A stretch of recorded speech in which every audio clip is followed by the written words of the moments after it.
Hello out there, this is Cammy White, and you're listening to Rushdown Radio. Moving right along with number 4, it's Crash 4.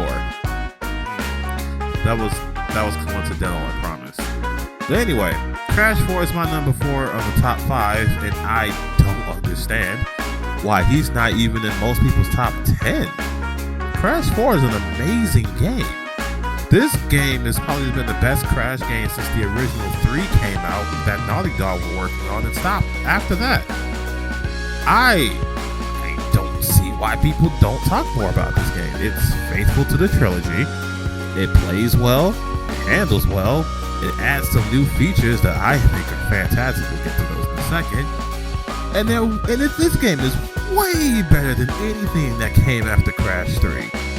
Like the Wrath of Cortex, I think that was what the PS2 one was called. I forget because I thought it sucked. It tried, but the game wasn't really finished. Twin Sanity was kind of garbage. Crash of the Titans and whatever came after that. All those games were kind of garbage. So now we get a good one, and now no one's talking about it? Well, I'm going to talk about it because it deserves to be talked about. 1, game looks fantastic. The game is from the locales, the enemies, the special effects. I think everything in this game just looks great when it isn't trying to kill me. And I'm really glad they went back to its original art style because for a while they kind of diverted from it, and I don't know what they were thinking. Crash had like tattoo hands instead of wearing gloves, and Aku had like this giant chin thing going on. Ooh, man, whoever did design that, no. So I'm very glad they went back to the original art style because it looks great. And along with the art style, they added a feature that I know purists may not appreciate, but I certainly do. And that's just a ring around his shadow so you'll know where he's going to land. Crash Bandicoot likes to play around with different angles in some levels.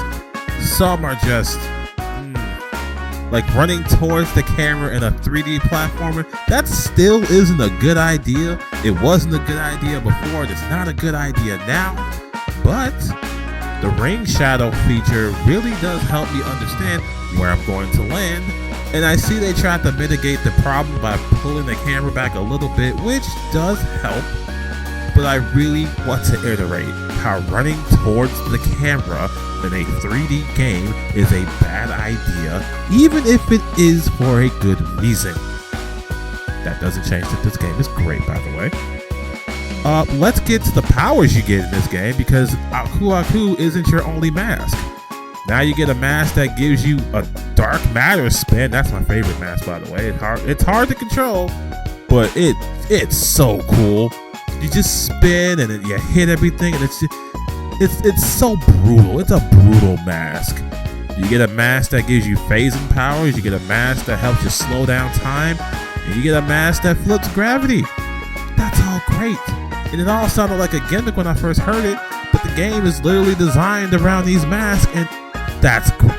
I commend it for doing that, because it could have easily just been a gimmick that they just threw in there for the sake of it. No, this is part of the game, and they want you to use it and get to know it and learn it.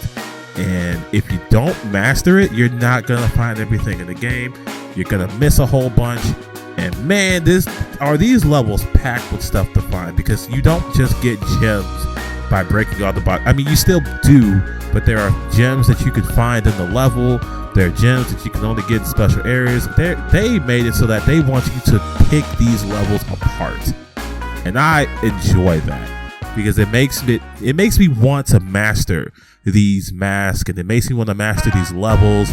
I want to be able to run through them forward and backwards, because you can do that, and that's also a great feature. It gives you so much to do. It gives you so much more to do than the other games did. It took the foundation those games had and said, hey, how can we up the ante to make it worth it to play this Crash Bandicoot game in 2020? And they did just that. Crash 4 is amazing, and if you are a fan of platforming games, or you don't mind a game that's gonna try and kick you in the teeth, then this game is for you. if you grew up with Crash like I did, this game is for you. It's a love letter to people who have always loved Crash and thought that his games were the best, like I do. I mean, yeah, Mario's right there, but Crash Bandicoot's just, I love him. I love Crash, and I'm glad he got this game. You win. Don't forget to subscribe.